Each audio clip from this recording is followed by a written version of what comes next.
Hello, my name's Rob Nichols, and we're doing an interview today for Wargen.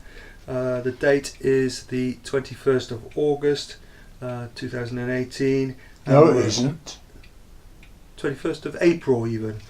21st of April 2018, and we're in Stroud. And we're going to be discussing the experiences during the Second World War of my father, Alexander Roy Nichols, who lived in Bristol at the time during the Blitzes. So we'll be talking about his experience during the war. Okay, Dad. When and where were you born? In Bristol in 1929. Okay. Tell me about your parents. What did your father do? My father was a painter and decorator. Did your father serve in the First World War? Yes, in the Navy. Okay. Did you have brothers and sisters? A sister. And if so, where were you in the pecking order? I was first.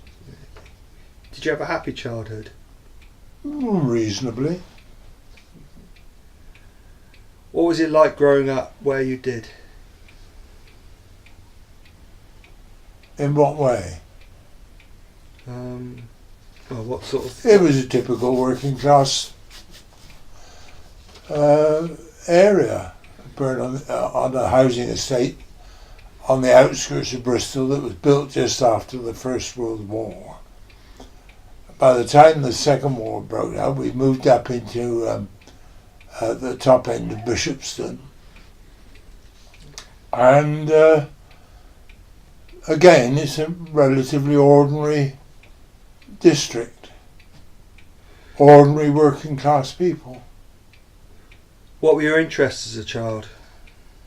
Oh, as a youngster, I suppose we used playing, because we used to play in the street in those days, no problems about that.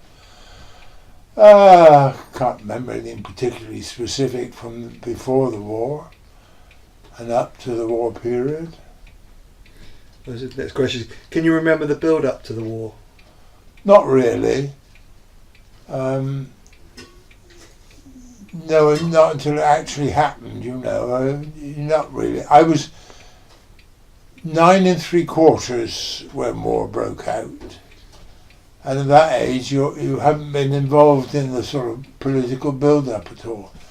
Just in the excitement of war happening. And then, of course, nothing happened for a long time. The next question is, can you remember the outbreak of the war? Yes, I can remember the outbreak. But as I say, it was just an event. It was announced, and then nothing much happened. People got quite excited for a bit about it. And of course we were all issued with gas masks and instructions about what to do. Can you recall the Battle of Britain? Oh, well, I can recall we were in that, because before that was Dunkirk. And what I can remember from then was that near us was a barracks that was part of the Gloucestershire Regiment, the Bristol lot. And during the Dunkirk affair, a lot of French and Belgian soldiers came to and were based in the barracks for quite some time. And then, of course, a few months later, the Battle of Britain started. And that, of course, was pretty exciting in all sorts of ways. Air raids were extremely noisy. You cannot believe the amount. From where our back garden was, you could look across to a raised hill known as Purdown. And there was a battery of 3.7-inch anti-aircraft guns. The battery was known as Purdown Percy. And during air raids, that would be firing pretty well, nice ceaselessly. And it was enormous noise. And then the noise of the aircraft, and then the noise of the bombs. You can't really relate to the fact these things are extremely noisy. we had an air raid shelter in the garden, what's called an Anderson shelter, which was sort of half buried, made of corrugated iron, and we used to retire to the air raid shelter in air raids. And you'd hear what was going on outside, and you'd think, my God, that one's going to hit us. Tremendous noise of a bomb coming down. The nearest high explosive bomb actually landed half a mile away, but it sounded as though it was going to land on us. The noise was so tremendous. Incendiary bombs, some of those landed on us. Our road was not all that big, there were about 70 houses in it. And it was divided into two for fire party purposes. And there was a fire party at the top of the road and a fire party in the bottom half. These, of course, were residents. 3 incendiary bombs landed, one on the house at the top of the road, one on the house at the bottom of the road, and one on the house in the middle. Both fire parties had decided to go to the one in the middle, and a bit of a fight ensued as to which one was actually going to go in and fight the fire. The bombs at the top and the bottom were put out by the householders. The standard method of putting out an incendiary bomb, incidentally, people are always on films getting to work with a syrup pump. In fact, that was the correct method was to have a sandbag and just drop it on the bomb. I found after one air raid, I was up on the common, we would go after air raids out looking mainly for shrapnel. All that firing at aircraft by the anti-aircraft batteries meant there were loads of shell pieces all over the place. So we all collected shrapnel. Prizes, of course, were nose cones or base plates, but usually what you got was strips of metal. But I was up on the common, Orfield Common, and I saw what looked like the tail fin of an incendiary bomb. So I went to pick it up, and of course it was stuck in the ground. And when I pulled it, I actually pulled out the whole bomb. And what had happened, it hit the ground, fired, but buried itself so deeply that it put the fire out almost immediately. So it was just a little burnt bit at the bottom of the bomb. I had that for years. I don't know what happened to it. The other thing, of course, about the air raids is that quite frequently water was cut off. And this would be a golden opportunity for us youngsters to go fetching water for people. And you go and get a bucket of water. If you find a water source, get a bucket of water, you'll probably get a penny a time. Did well for pocket money. After some of the big blitzes, my father took me down into town. I remember going down Stokes Croft and round by the horse fair and seeing all the buildings. The roads were covered in debris and hose pipes, and some of the buildings were still in flames, blazing away merrily.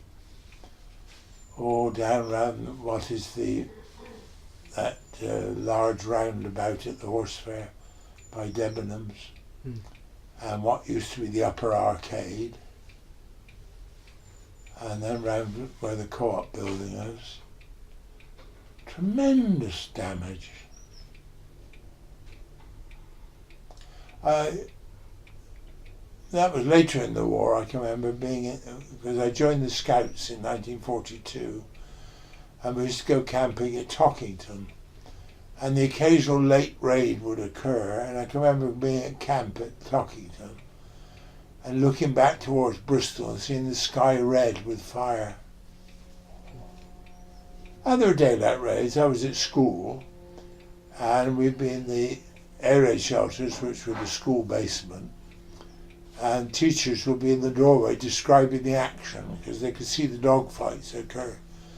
Now, they used to make daylight raids, partly on the docks, but mainly on the aircraft factory at Filton. Did any of your family join the armed forces? No. My father was an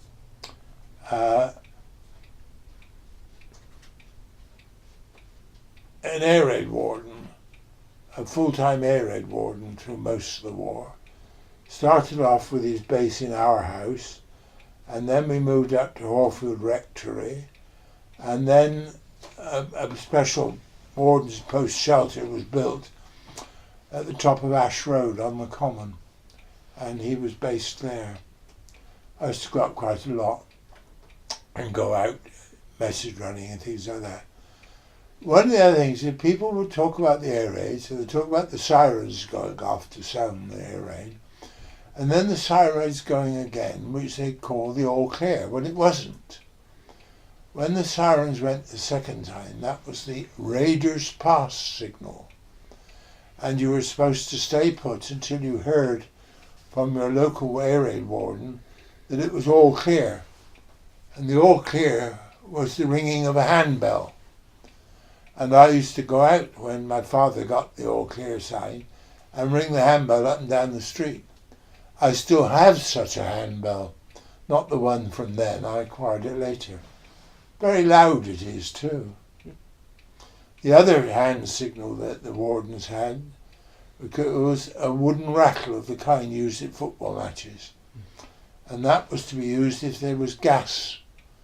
If gas had been bombed, then the local warden would go around with the rattle in the district. And that's when we'd all have a gas mask, of course. During the war, my half-sister was born, and they had the gas mask for babies was a colossal thing.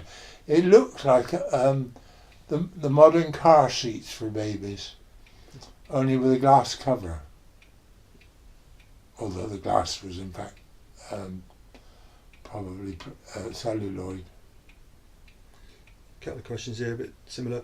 Was it a shock to the system, and did you ever worry about what might happen to you? I don't remember it. To us it was all rather exciting.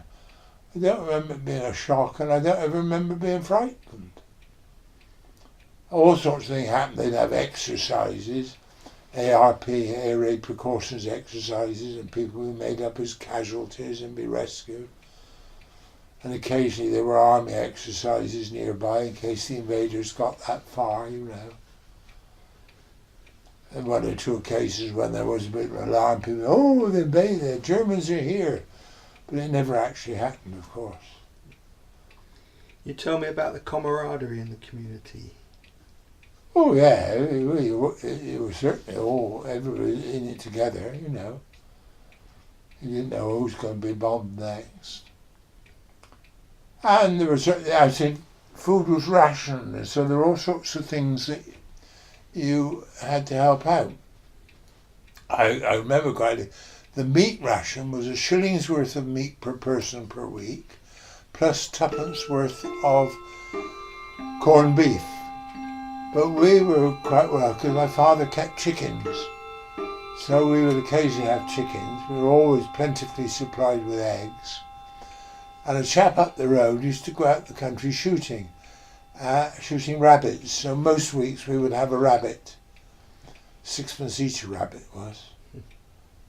So, no, we were relatively well fed. No problems at all that I ever remember about food. Lots of things weren't available, like mixed fruit for cakes.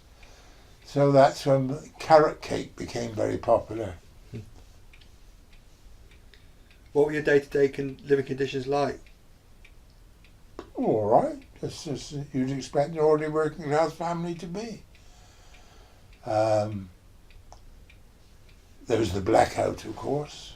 It meant that after dark, all the lights were out, and that included the street lights were dimmed, and cars had special covers over their lights to make them dim. So during the winter nights, it was very dark.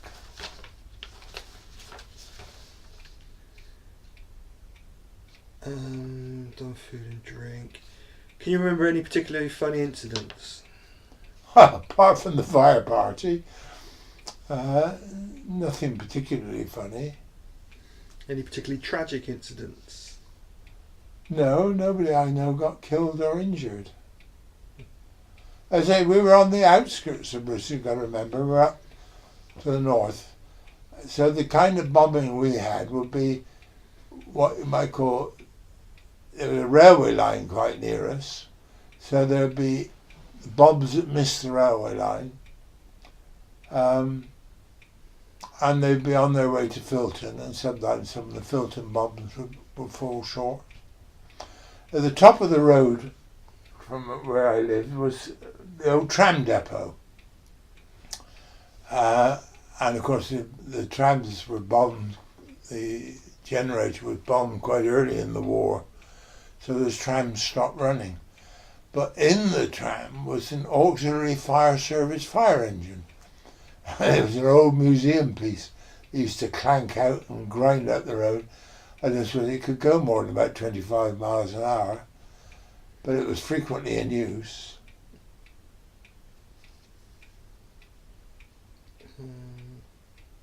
What was the worst thing that happened to you?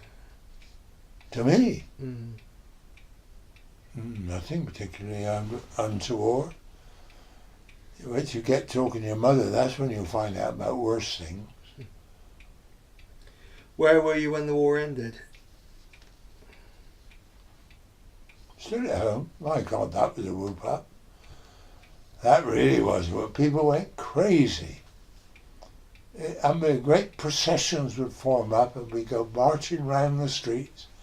Somebody with a drum, occasionally somebody have a bugle or something of that sort, singing songs. God, it was a whoop up. And there'd be a street party, of course. That was on VE Day. And then it happened all again on VJ Day. VE Day was the war in Europe ending, and VJ was the war in Japan. Do you often think about the war? Not really. Going back a bit, you said about anything tragic. Yes, of course, my father's brother, my Uncle Harry, there were two sons. They were in the RAF.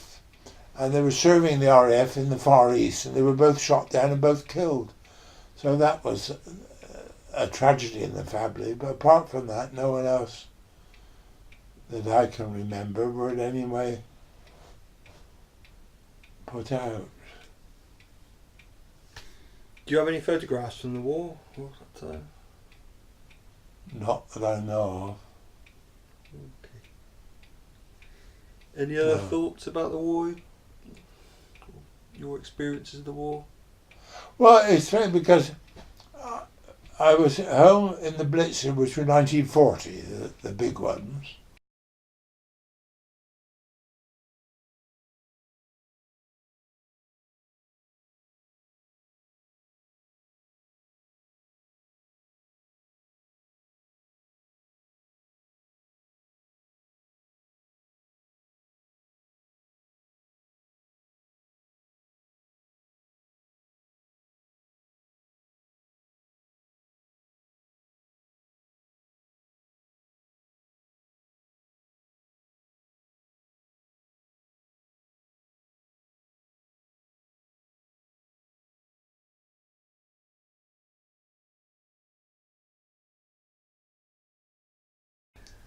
Do you want to say some more about unexploded bombs? Yeah, I forgot that bit.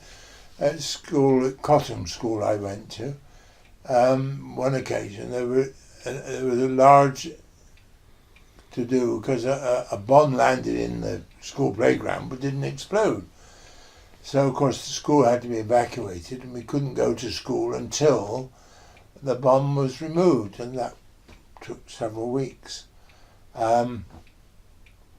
Not high priority, I presume, like a residential area. And so we didn't go to school, but that didn't stop us because what happened was we then shared with Fairfield School. They went in the morning and we went there in the afternoon. And that carried on for a few weeks until the bomb was cleared. But yes, it did make a bit of a mess, the unexploded bomb. I remember mud all over the playground. Yeah, that was only a bit I remembered that I should have mentioned earlier. But unexploded bombs would happen quite regularly all over the city. And that would hold up things. The other thing I do remember, of course, there were during the war, things like what were called Warship Week or Airplane Week, when there would be a money-raising thing to supply munitions, aircraft and things of that sort. A classic, the other thing was the collection of all aluminium things. One of the few things we have still at home now, as a survivor of the war, is a teapot, which I know dated from 1936. But all the other aluminium pots and pans were collected up to go off to the aircraft factories. But I remember on occasion we had one of these collection weeks, and I, with two of my friends, Stan Gundle and Bob Studley. Bob Studley's mother kept a shop, sweet shop, top of the road, Bastables, and we took over the shop window and filled it with models. One of my crazes of those days were making model warships, and and also model aircraft. So we put an exhibition of these in the window, and we collected some money, I don't know, probably £1 or £2. And we decided we would take it down to see the Lord Mayor in what was then called the Council House at College Green. No, I'm sorry, what am I talking about? The College Green Council House didn't open up till after the war. It was built before the war. But we went to the old Council House in town. And were in fact invited in to meet the Lord Mayor, who accepted our contribution. And as a reward, we were allowed to try on the Lord Mayor's chain of office. So I've actually worn the Lord Mayor's chain of office. Yeah, that was the only other bits I thought. What about your memories of the destruction in the centre, or what happened?